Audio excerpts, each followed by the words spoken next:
Bonjour et bienvenue. Aujourd'hui, on s'attaque à un sujet qui peut être, disons, un peu intimidant, l'agressivité chez les chevaux. Et l'idée, c'est de complètement changer notre regard là-dessus. Voilà la question qui revient tout le temps, n'est-ce pas? On se retrouve face à un cheval qui montre les dents, qui menace de beauté, et on se dit « mais qu'est-ce qui se passe ?» Et si tout ça, ce n'était pas juste de la méchanceté? Si en fait, le cheval essayait désespérément de nous dire quelque chose? C'est exactement ce qu'on va explorer ensemble. On va apprendre à décoder ces messages, à devenir un peu des détectives du comportement équin. Alors c'est parti, le premier grand changement de perspective, il est là. L'agressivité, ce n'est pas le problème en soi, c'est un signal. Pensez-y comme une sirène d'alarme. C'est la seule façon que le cheval a trouvée pour crier que quelque chose ne va pas du tout. Pour être bien clair sur ce qu'on entend par agressivité, on parle de toute une gamme de comportements. Ça va des oreilles couchées jusqu'à la morsure. Mais le point crucial, c'est que c'est toujours un symptôme. Jamais, au grand jamais, la racine du problème. C'est juste la partie visible de l'iceberg. Bon, maintenant qu'on a posé cette base, qui est essentielle, voyons un peu à quoi ça peut ressembler concrètement. Parce que cette communication agressive, elle a plusieurs dialectes, si on veut. Et là, c'est super intéressant. On voit bien que derrière un même mot, agressivité, il y a des motivations complètement différentes. Prenez l'agressivité défensive. Le cheval a peur, il se sent coincé, il botte. C'est un appel au secours. L'agressivité territoriale, c'est autre chose. C'est ma nourriture, ne t'approche pas. Il y a aussi la jument qui protège son poulain, bien sûr, ou l'agressivité liée à la dominance pour établir sa place dans le troupeau. Et puis, il y a deux cas super importants. Celle qui est directement liée à une douleur physique, on y reviendra, et enfin l'agressivité apprise. Ça, c'est quand le cheval a compris que s'il mordait, par exemple, eh bien l'humain reculait, le laissait tranquille. Comprendre d'où ça vient, c'est la clé pour savoir comment réagir. Ok, donc on a identifié le type d'agressivité. On a une première piste. Mais ce n'est que le début de l'enquête. Maintenant, il faut enfiler sa casquette de détective et aller chercher le pourquoi, la vraie cause, celle qui est cachée. Et dans cette enquête, avec toutes les pistes possibles, il y a un suspect numéro 1. Un coupable potentiel qu'il faut absolument, et je dis bien absolument, interroger en premier, sans aucune exception. Et ce suspect, c'est la douleur. C'est la règle d'or. Avant toute autre chose, il faut écarter la douleur. C'est la cause la plus fréquente, la plus sournoise et la plus importante de l'agressivité.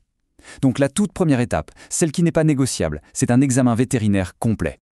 Une fois que le vétérinaire a donné son feu vert ou a identifié et traité un problème, l'enquête continue. On va regarder du côté du matériel. Est-ce que la selle pince, le mors s'est-il adapté? On pense aussi aux problèmes physiques, chroniques, comme les ulcères gastriques, si fréquents, ou les soucis dentaires. Et puis il y a tout le reste, la peur, l'anxiété liée à un traumatisme au passé, les besoins fondamentaux qui ne sont pas comblés, comme le manque de sortie ou de contact avec d'autres chevaux. Parfois c'est aussi un manque de clarté de notre part, une incohérence qui crée de la confusion. Sans oublier les facteurs hormonaux, bien sûr. Bref, on voit que la liste est longue.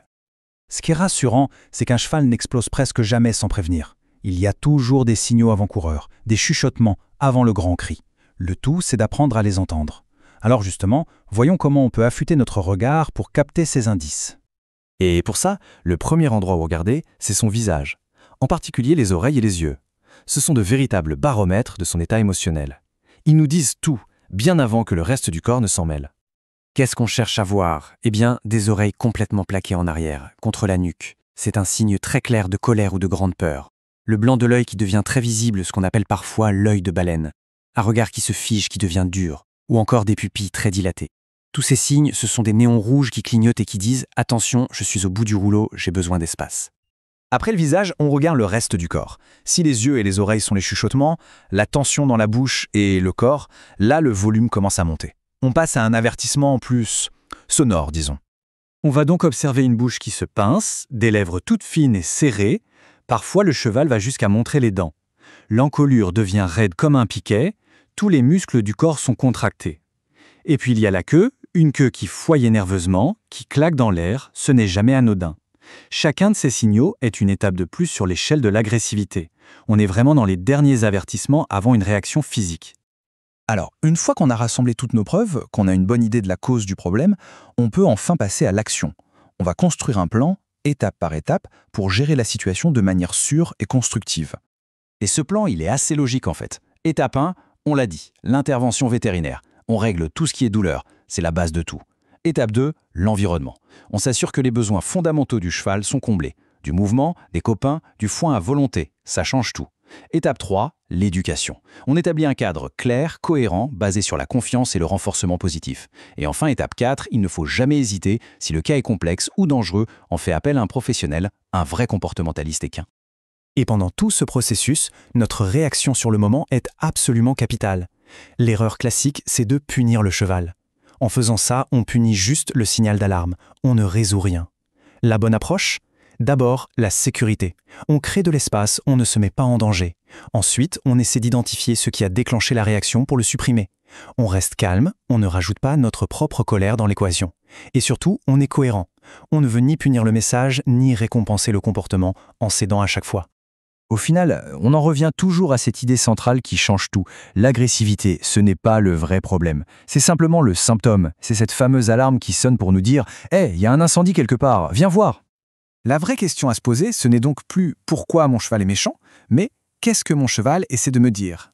Rien qu'en changeant cette question, on change tout. On passe d'une logique de confrontation à une logique d'écoute. Et c'est là qu'on peut non seulement résoudre le problème, mais surtout bâtir une relation bien plus forte et plus juste avec son cheval.